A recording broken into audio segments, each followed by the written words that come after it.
raging planet. Every day, the awesome forces of nature are at work. They destroy, they ravage, they kill. We will never control them, nor escape their wrath. We can only hope to survive.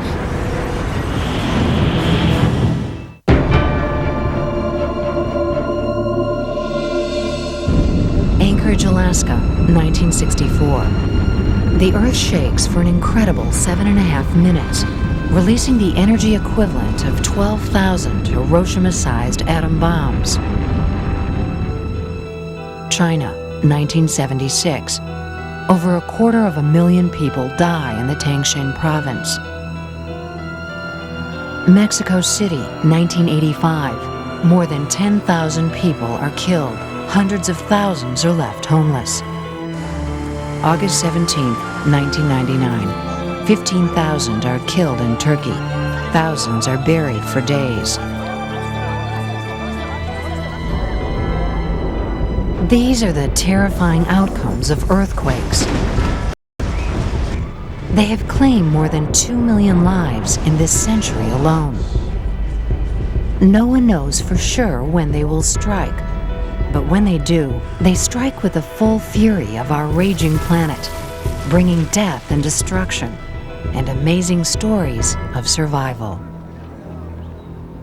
In 1989, Maureen Brunner had been living in San Francisco's historic Marina District for almost 8 years. It would take only 20 seconds to change her life forever. Normally I didn't get home until like 7 at night, but on this particular day, the World Series was happening. I was having people over for dinner. I said, well, I've got to be home by 5 o'clock, and that's why I was home early.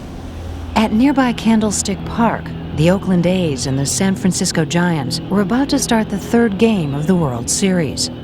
I got home around 4:45 and started making dinner, and I was just about to get into the shower when it happened. At 5:04 p.m., as the country tuned into the game, the ground began to shake violently. The Loma Prieta earthquake of 1989 was massive, registering 7.2 on the Richter scale. 20 seconds was all it took to plunge the city of San Francisco into panic. The force of the initial shock just catapulted me down to the floor, where I reached up, pulled the door open, and I pulled myself up into the door frame. And then in the next few seconds, the door frame started to come off in my hands. And I realized at that point that I'd better get out of the building because the building was possibly going to come down. What was really terrifying that went along with that was the noise, and it was the ground rumbling in combination with all the objects flying.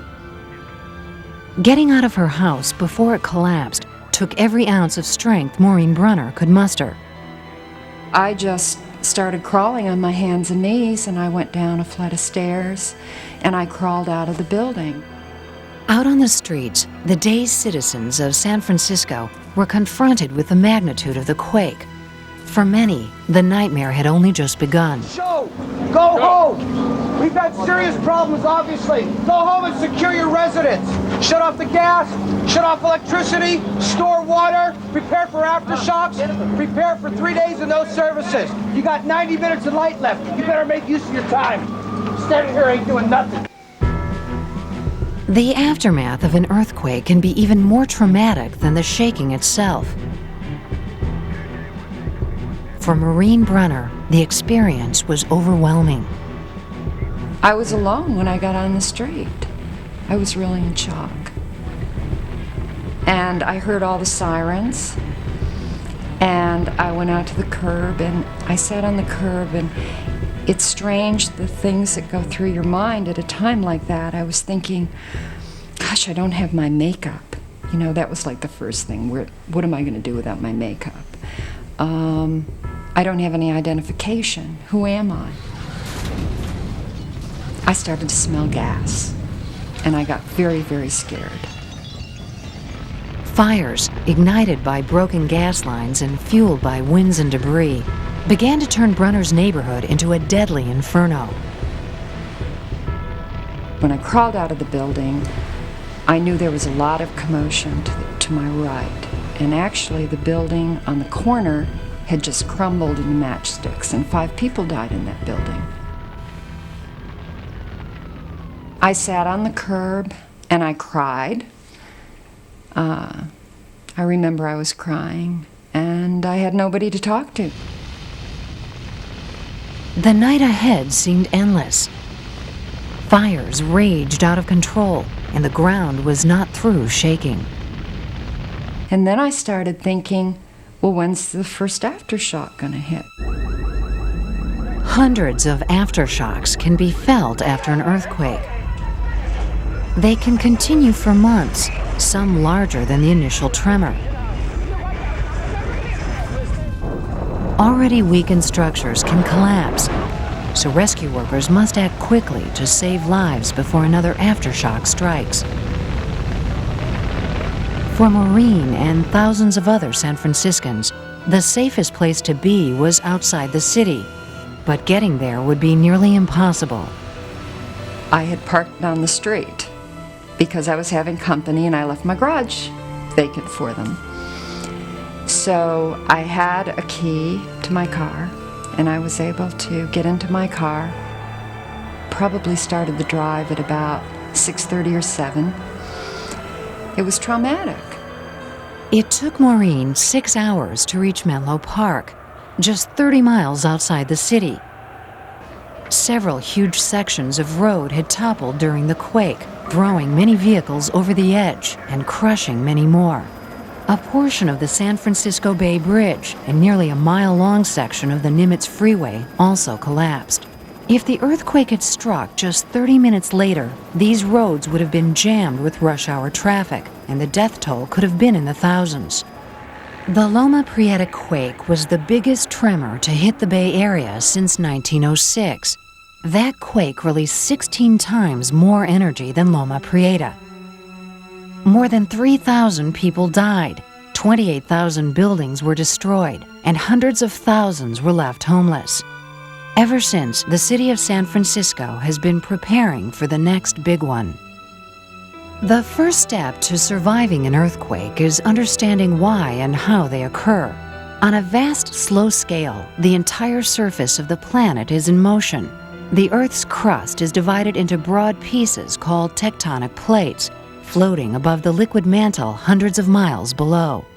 These plates are constantly moving, driven by convection currents in the mantle. In some parts of the world, the plates collide. One plate slides under or past another. The immense forces push up the crust, forming mountains and volcanoes. 95% of all earthquakes happen along the boundaries between tectonic plates, also called faults. The force of an earthquake is measured by how much the ground shakes 60 miles from the quake's epicenter, the origin of the earthquake. This movement is measured by a seismograph and ranked by a logarithmic scale called the Richter scale, where each increase of 1 represents a 10-fold increase in movement. Although we know a great deal about why earthquakes occur and how they behave, predicting them is still unreliable. The best defense against an earthquake is preparation. This house was not bolted to the ground in 1989, but I can tell you it is now. And there are certain things in this house that were not bolted to the wall in 1989, but they are now. Methods have been developed to increase the chances for survival when an earthquake hits. For David Heinzman, that means reducing the risk of injury or death from flying objects. This is a typical angle iron, an L bracket. It's very rigid, and during a severe or moderate earthquake, it can actually pull away from the wall or rip the piece of furniture. The state-of-the-art version is this flex bracket, and it's designed to do just that. That is, flex with the motion of an earthquake. Heinzman's Los Angeles company has devised a simple but powerful demonstration of the need to secure contents, shaking a room just as it would be in a moderate quake. Then they rebuild the rooms, securing all the contents. What you're seeing behind me is a demonstration of a 6.5 magnitude earthquake. The bookcase, the computer table, the table itself, the pictures, the file cabinet, and the cabinet doors have all been secured to mitigate loss or injury. This can apply to homes, hospitals, businesses, anyone who lives in an earthquake zone. Early warning systems are helping too. Shock waves from a tremor travel through rock at about 2 miles a second. Seismic detectors linked by a radio and computer can register the shock and flash a warning instantly. This could give a city 50 miles away at least 20 seconds warning that an earthquake is about to hit.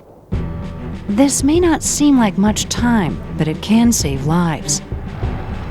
In the 1989 San Francisco quake, some fire engines were unable to get out of their stations because the doors couldn't be opened.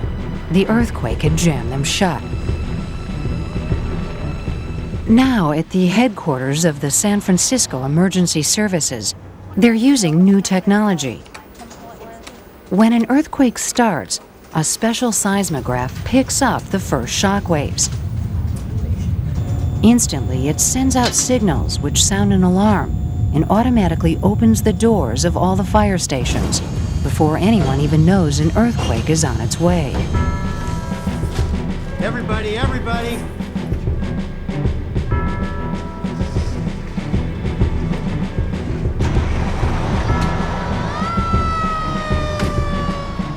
Each precious second saves lives, and with each earthquake, new lessons are learned.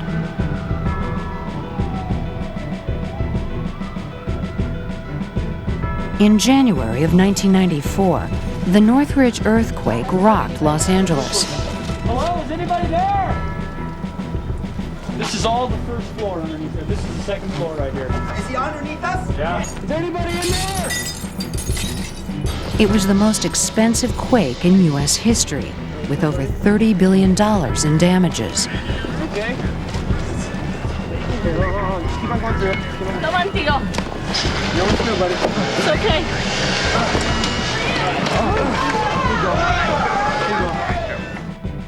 It injured 7,000 people and left over 20,000 homeless, but there were only 72 deaths.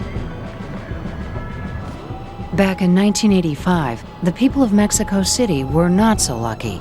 The city shook for 3 horrifying minutes during a magnitude 8.1 earthquake. 6 hours later, a second quake registering 7.5 left thousands of residents trapped in poorly constructed buildings that had collapsed. As rescue workers raced against time to reach survivors buried in the rubble, a terrible reality was uncovered. During the quake, several of Mexico City's hospitals had collapsed, including the city's largest maternity ward. Somewhere beneath this mountain of broken glass and brick lay the hospital's nursery. Days passed and still rescue workers were unable to reach the babies, but the traumatized city did not give up hope. Finally, after a week buried in the rubble, the newborn infants were located, miraculously still alive. The babies survived because of a reflex in the very young, which reacts to trauma by putting their bodies in a state of suspended animation. Even here, amid the destruction of a powerful earthquake that claimed over 10,000 lives, there are extraordinary stories of survival. The survival instinct is a powerful force in all of us, but for some, the trauma continues long after the ground beneath their feet stops shaking. You really don't let go. You always think about it. I'm always thinking when I'm on the freeway, for example, I will not stop my car under an underpass. When I go to the symphony in San Francisco, I worry while I'm sitting in the symphony. I think the earthquake of '89 was a real eye-opener for a lot of people who are native Californians. I don't think people should take it lightly, because it could mean your life.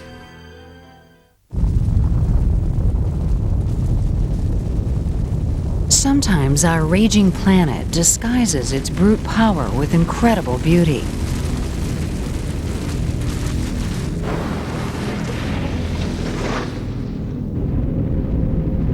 Like a graceful cloud of snow cascading down a mountainside.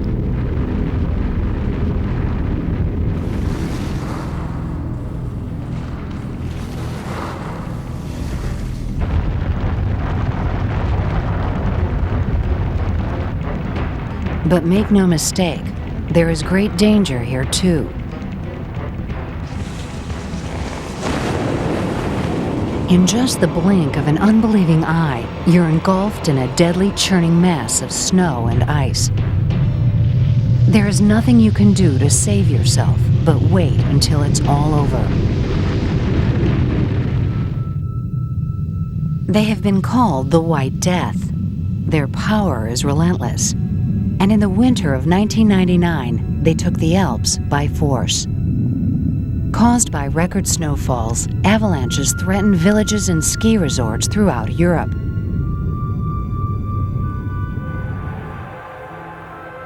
On February 9, 1999, the French village of La Tour was hit. 12 people lost their lives. On February 21st, 11 died in Switzerland. Worst hit was Austria. In the tiny village of Galtour, a massive avalanche killed 31 people, 11 of them children. Avalanches kill roughly 200 people every year. They can reach speeds of over 100 miles per hour. Survivors compare the experience to being caught up in a raging river. An avalanche can plunge 300 to 400 vertical feet in just 6 seconds. Whether you end up on top of the snow or buried alive is simply the luck of the draw.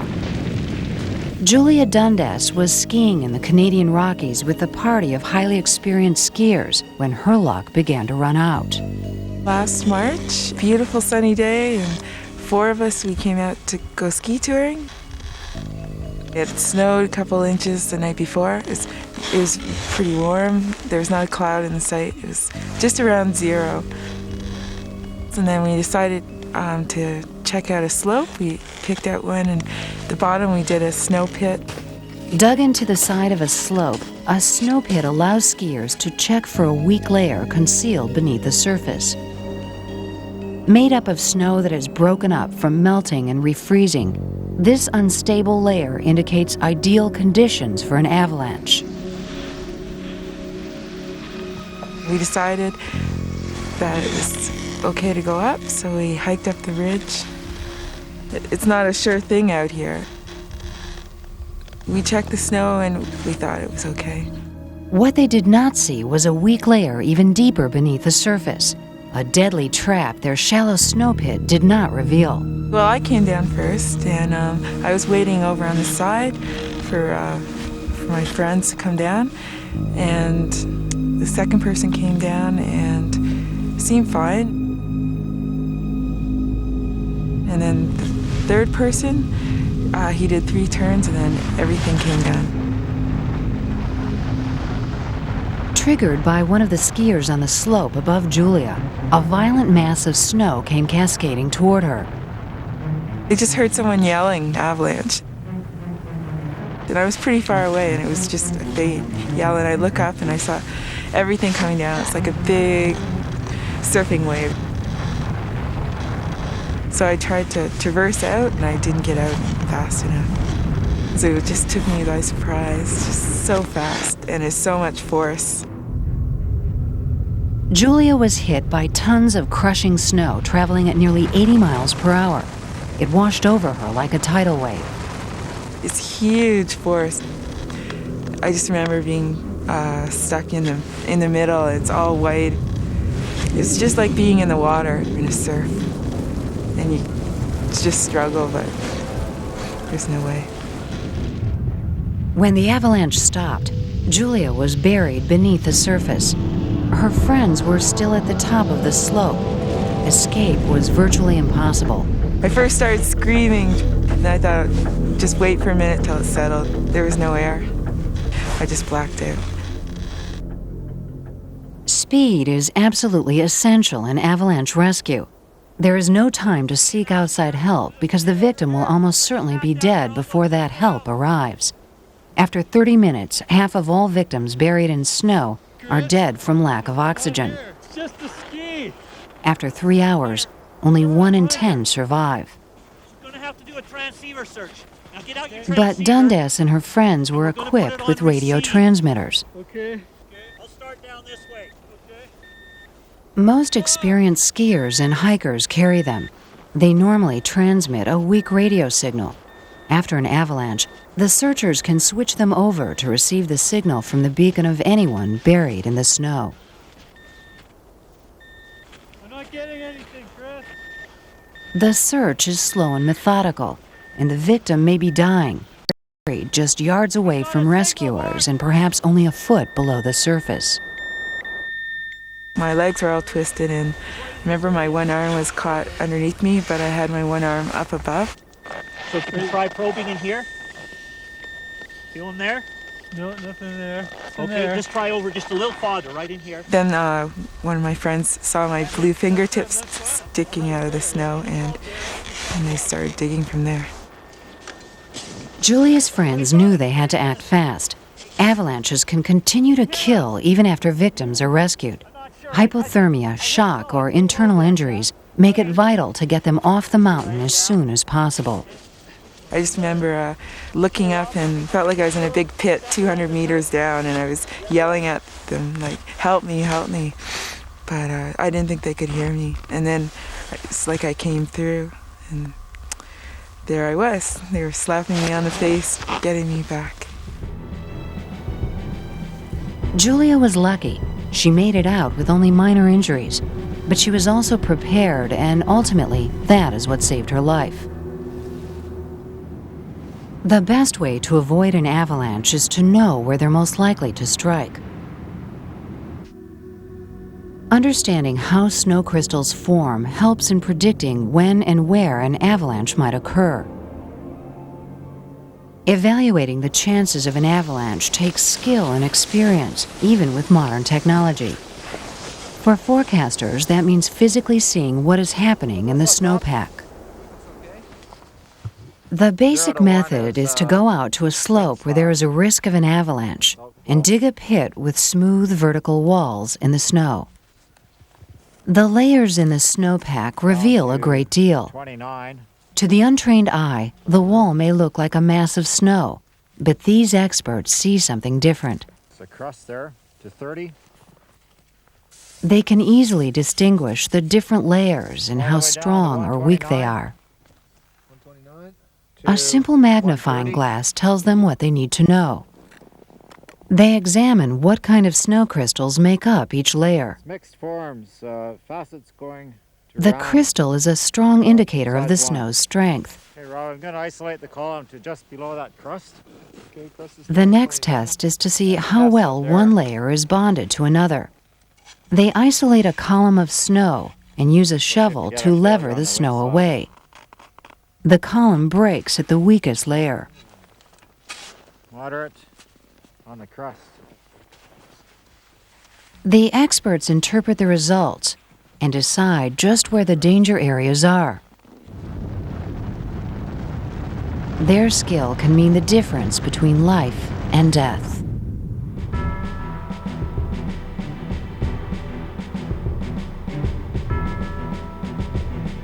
But as Tim Auger found out, some things just aren't predictable.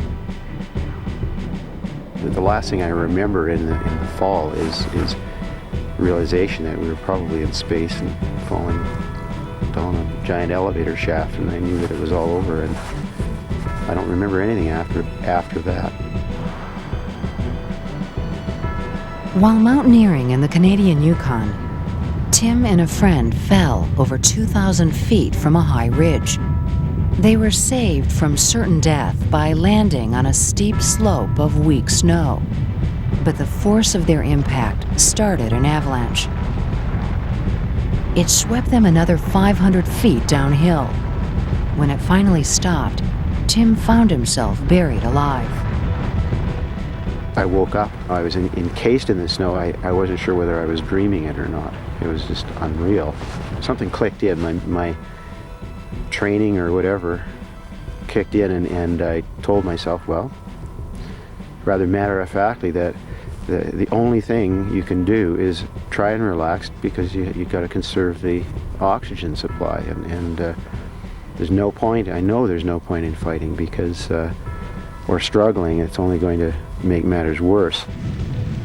Tim Auger was caught in what is called a wet avalanche. They occur late in the snow season when the snowpack is deep and the thaw is just beginning. Sometimes in these wet avalanches, the snow can flow like water. And although they move slowly, their weight is deadly. The snow was very heavy, so that I felt like I was in a snug-fitting body armor. Sealed in a chamber of wet ice and snow, Tim drifted in and out of consciousness. When I first woke up and realized that I was inside the snow, what I first noticed in that case was that there was a tiny, tiny little space all around me.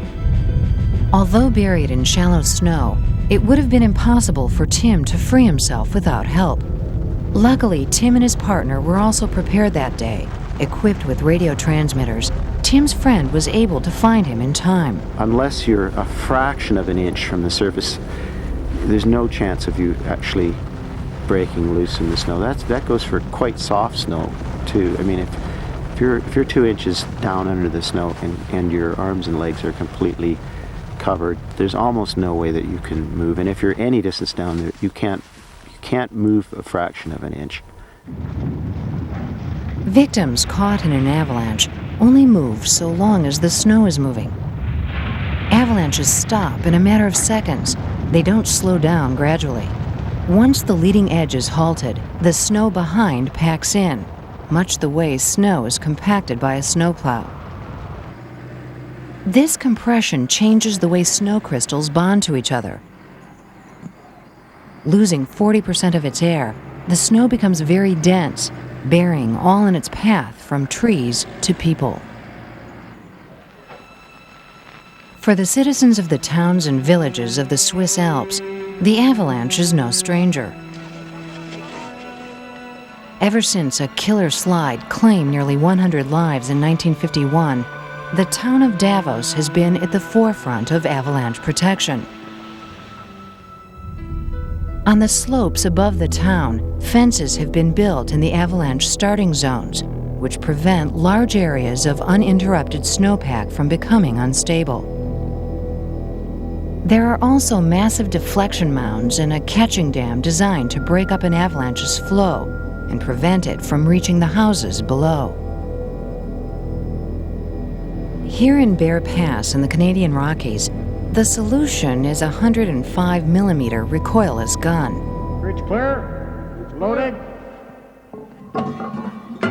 Ready to fire. Fire.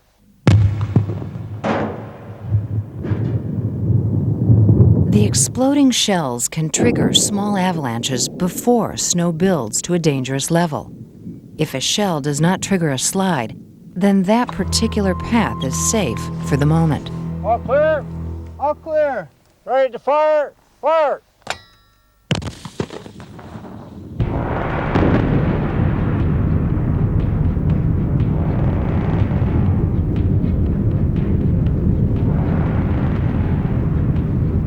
A slide of this size was a disaster waiting to happen, but using the gun allowed forecasters to choose the timing. The work of protecting the public from the danger of avalanches is unending. Our best efforts and our most powerful technologies can barely keep the threat at bay. Sometimes they fail altogether.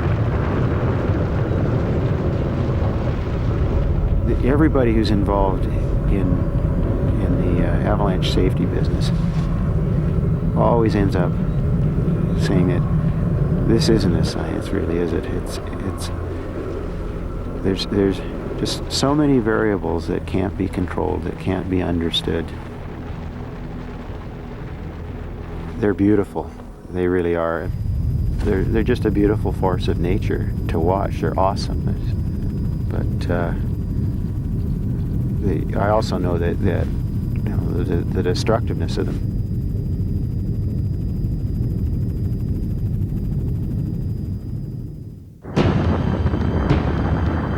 The volcano, the most dramatic display of power on this raging planet. A terrifying blast of fire and lava surging up from deep inside the Earth.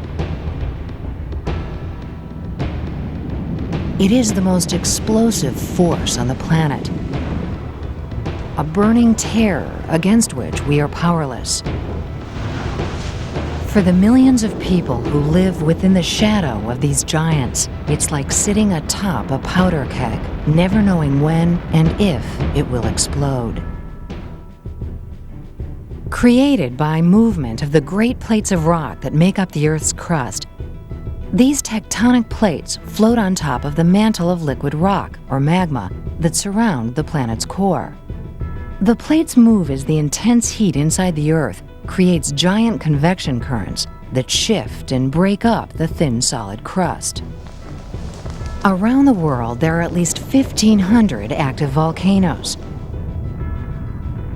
Whenever one threatens to erupt, scientists flock to the site to study for themselves nature's greatest display of force. It is a dangerous place to be, but for volcanologist Stan Williams, it is impossible to stay away. I'm a volcanologist, and that means, to me, I want to study active volcanoes. Galeras is a volcano in southern Colombia, which is historically the most active volcano of the area. And Galeras was ideal. We caught it in the very beginning of it becoming more and more active. Towering over the Colombian city of Pasto, the Galeras volcano had been dormant for decades. But there were signs Galeras was waking up. It showed more gas, it shook the ground, people could hear noises and feel the ground shaking.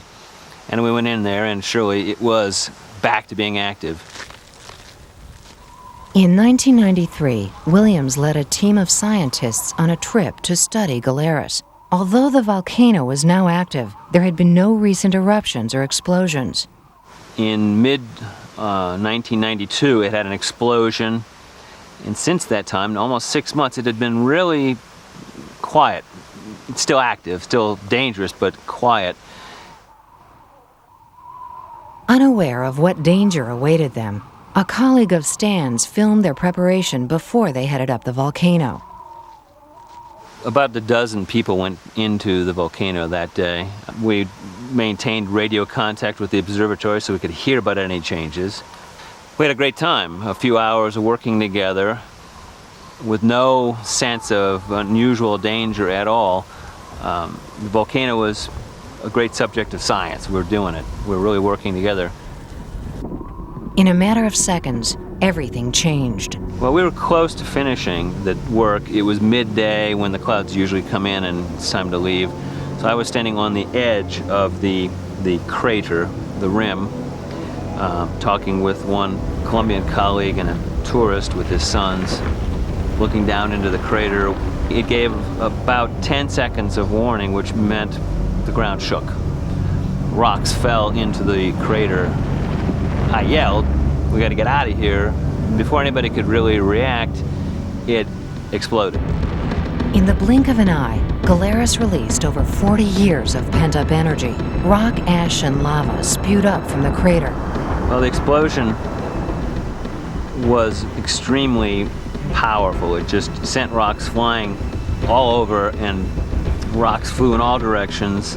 Big rocks, hot rocks. Stan did the only thing he could. He ran. Rocks were as big as television sets falling around us. I made it 10 meters or something, I don't know for sure, but before the first big one struck me right in the side of my head, knocked a hole in my head, knocked me flat. I picked myself up and ran. Maybe another 10 meters before the next bad one broke my left leg and shattered my right leg. My fell on my face. My foot was barely attached. So I crawled to get behind a big rock because the rocks which are flying laterally, those are the killers, and I had to get behind some barrier which I found. Unable to move, Stan lay there behind the rock as the eruption continued. The eruption became then a column rising a few kilometers high, and ash and rocks were raining down for about 15 minutes. If a rock is coming right straight at you, it's the one which is going to hit you, so you have to roll out of the way. Finally, the eruption comes to an end for 15 minutes, but I'm on fire all over because the rocks were so hot they set my backpack on fire, burned into my back, my pants were on fire and everything. Stan knew better than anyone what Galeras was capable of doing next. As he lay close to death, he feared a second eruption. Another hour later, another eruption. Not nearly as powerful as the first one. But we had studied the geology so much, I really thought when the second eruption began that it was probably the end. I had put together this history of how eruptions were these powerful, energetic things which cleared the throat of the volcano, and then pyroclastic flows came out over and over in the history of Galeras. If Galeras behaved as Stan expected it to, surviving the second eruption would have been next to impossible. I thought that's what I was going to see, a pyroclastic flow coming down the rim. Pyroclastic flows are formed when heavy volcanic dust and ash are churned by searing volcanic gases. This highly destructive, superheated cloud rushes down the volcano's slopes at speeds of over 100 miles per hour. With temperatures exceeding 1,500 degrees Fahrenheit, pyroclastic flows are hot enough to melt glass and incinerate virtually anything in its path. Luckily, Stan Williams was mistaken. The second eruption was not pyroclastic. 2 hours later, he was rescued. It was the most energetic explosion we'd seen in 5 years, and it killed. 6 scientists were instantly dead, 3 tourists were killed, and I, by just a fluke, was close to dead, but not quite there. I was in bad shape, but I basically felt like I'm alive, I'm okay, I'll get back to work. The explosion on Galeras killed 9 people that day, but the city of Pasto was spared the devastation of a pyroclastic flow. On the tiny Caribbean island of Montserrat, the Soufriere volcano was not so forgiving. Montserrat was a patchwork of lush green forests and fertile valleys. Known locally as the Emerald Island, it was paradise to American David Lee and the 11,000 other residents who called it home. Montserrat was the most wonderful place, not only to visit, but to live. Beautiful, lush. I came here with my wife and 1 son just about 20 years ago, and the travel guides all said Montserrat was off the beaten path, the way the Caribbean used to be, the people are the sweetest. It was all true. The Soufriere volcano had been dormant for over 500 years. Suddenly, it announced to the residents of Montserrat that something was very wrong. It was here on July 18th of 1995 that steam eruptions began to take place up in the crater. Gas and steam began spurting from high up on slopes above the capital city of Plymouth. Within days, the first eruptions began. For the people of this Caribbean paradise, life was never going to be the same. It wasn't long after that, 3 or 4 months, I decided to take my camera and actually walk up the side of the crater. You can see it over there in the sunlight. David Lee had been documenting activities surrounding the volcano since the initial blast. One day, he headed up the mountainside with his camera to see for himself what was inside the crater. Don't do this at home. It's right in here you start to hear it. And it makes your heart beat real fast. There's a path that goes right up to the crater edge, and I said, well, I'm going to turn my camera on, and I'm going to show you what it looks like down in the crater. This is my last trip, and it's hot already, and it's spewing right now. There's an eruption right now on Langs. That's hot stuff going off. Just as I walked up to the crater rim, a phreatic eruption took place, throwing stones and pebbles and steam and ash up in the air. That's Star River. She hasn't fired up too bad. I'm just going to take a snapshot. And I'm getting out of here. A cloud of ash and rock flew thousands of feet into the air, showering the slope that David Lee was desperately trying to make his way down. It began to fall down all around me, and I set the record for running down the side of that volcano. This is just for recording in case something happens. I'm setting the record of going down Chances Peak. And she's blowing hot and heavy behind me. Right when I walked up to the ridge, she just let loose. And I'm heading down. It's 2,003 steps, and I'm catching every second or third one. But the thing about it is you gotta pace yourself. Because if you go too fast, you collapse. Oh.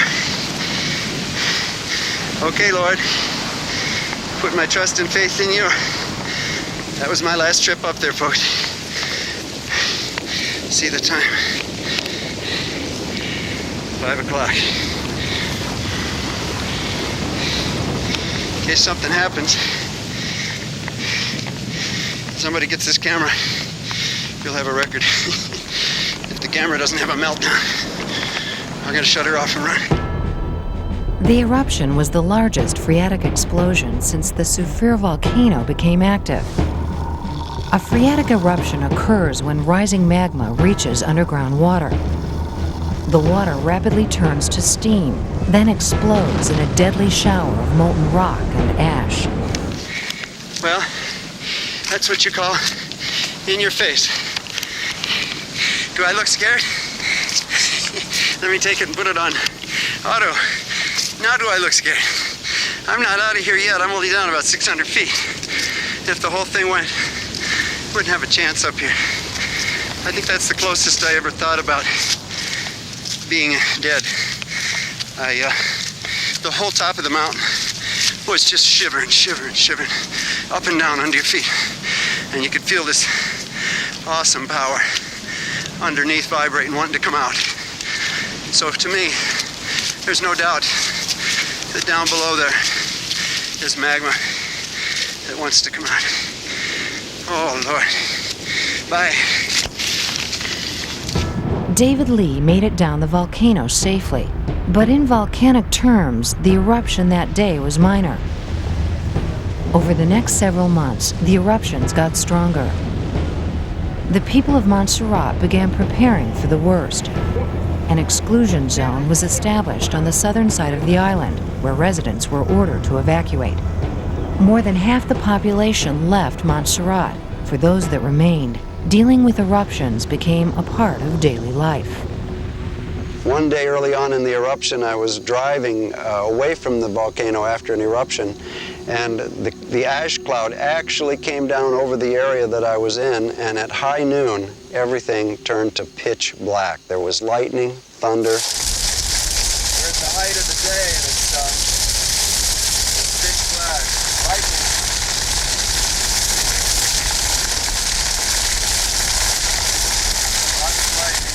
And I really wondered if I had made the biggest mistake of my life.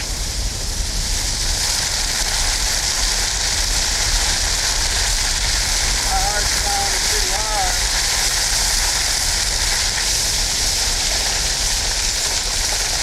It's high noon. And the guy ahead of me is just leading me out of here. I got one little crash. I mean, it went to pitch black like you were in an underground cave. Very scary experience.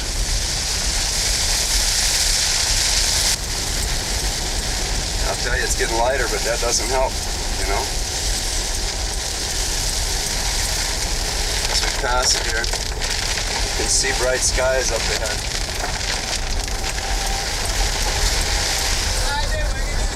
Consisting of mostly ash and small rocks, The material ejected from the volcano that day was so dense it blanketed the island in a thick ash cloud and caused total darkness for more than 15 minutes. For the next 2 years, the pattern was the same. The volcano would swell up into a dome, become unstable, and then collapse into a pyroclastic flow. But there was still no final explosion.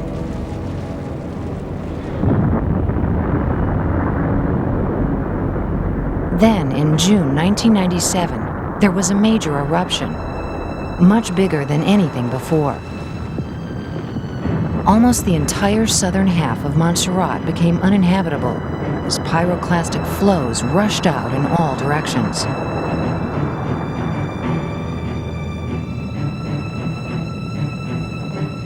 Pyroclastic flows came right out of the face of the volcano here. Hot block and ash flow, some 600 degrees centigrade, rushed down the northern slopes of the volcano into the zone that they had said was the exclusion zone, but people had gone back in there to reap some crops that they had planted, and 19 Montserratians were killed that day. It was a very sad day in Montserrat. Flow after flow gradually scorched and burned the once tropical valleys and hillsides.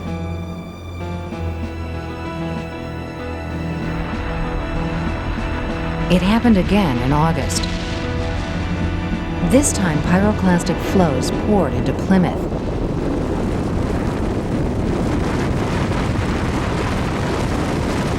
"80% of the city was destroyed. The island of Montserrat was brought to its knees. By 1999, it had been nearly 5 years since the Soufrière volcano roared to life and transformed this quiet paradise. But it seems the quiet has returned. Most volcanologists believe the volcano is becoming dormant. The residents of Montserrat are beginning to feel they have turned the corner. And even though 1/3 of the island remains uninhabitable, people have started to return. We're back up to 4,500, maybe 5,000, because the volcano now is gone back to sleep. And not only are people returning to Montserrat, but people are coming to look at this volcano and to see what's happened. It's a latter-day Pompeii, rising from the ash. Ever since humans first witnessed nature's awesome power, we have been captivated by its beauty. Volcanoes are crucibles of change. They create many of the elements that make life on Earth possible. But survivors like Stan Williams also know that these incredible forces can destroy life too. After nearly 3 years, Stan traveled back to Colombia to confront the thing that almost killed him. I vividly remember the first time I saw Galeras again. Got off the plane, and there's Galeras at the end of the runway, and it's like this monster that really worked hard on killing me, and we sat there and talked about death for a few hours, and I survived, and now I'm back.